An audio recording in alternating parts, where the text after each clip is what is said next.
ಒಂದು ಮನೆಗೆ ಮುಖ್ಯ ದ್ವಾರದ ರಚನೆಯನ್ನು ಅವಲಂಬಿಸಿ ಜೀವನವೇ ನಿರ್ಧಾರ ಆಗುತ್ತದೆ.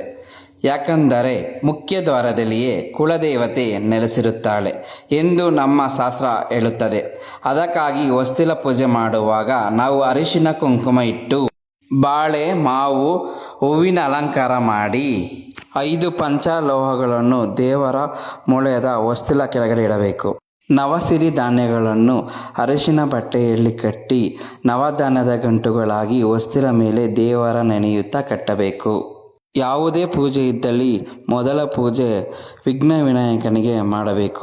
ಈ ಹೊಸ್ತಿಲ ಪೂಜೆ ಮಾಡುವ ಉದ್ದೇಶವೇನೆಂದರೆ ಮನೆಗೆ ಸಂಪತ್ತು ಬರಬೇಕು, ಹೊರಗಡೆಯಿಂದ ಬರುವವರು ಧನಾತ್ಮಕ ಮನಸ್ಸಿನಿಂದ ಬರಬೇಕು ಮತ್ತು ಮನೆಯಲ್ಲಿ ಇರುವವರು ಎಲ್ಲ ಸುಖ ಶಾಂತಿ ನೆಮ್ಮದಿ ಆರೋಗ್ಯವಾಗಿರಬೇಕು ಎಂಬ ಕಾರಣಕ್ಕಾಗಿ ನಾವು ಈ ಹೊಸ್ತಿಲ ಪೂಜೆಯನ್ನು ಮಾಡಿ ಮನೆ ದೇವರನ್ನು ನೆನೆಯುತ್ತಾ ನಾವು ಪೂಜೆ ಮಾಡಬೇಕಾಗುತ್ತದೆ. ಹೊಸ್ತಿಲ ದೇವರ ಮೂಳೆಗೆ ನಾವು ಹಾಲು ಜೇನು ತುಪ್ಪ ಬೆರೆಸಿ ದೇವರ ನೆನೆಯುತ್ತಾ ಬಿಡಬೇಕು. ಅಕ್ಷತೆಯನ್ನು ದೇವರ ನೆನೆಯುತ್ತಾ ಪೂಜೆ ಮಾಡಬೇಕು.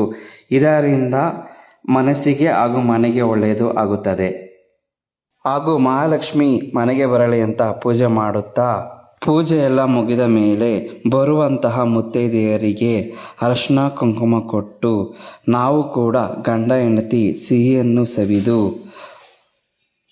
ಈ ವಾಸ್ಗಳು ಎಷ್ಟಾಯಿತು ಹಾಗೂ ಮನೆಗೆ ಇಲ್ಲಿವರೆಗೂ ಎಷ್ಟಾಗಿದೆ ಅನ್ನೋದು ನಾನು ನೆಕ್ಸ್ಟ್ ವೀಡಿಯೋದಲ್ಲಿ ತೋರಿಸ್ತೀನಿ. Thank you.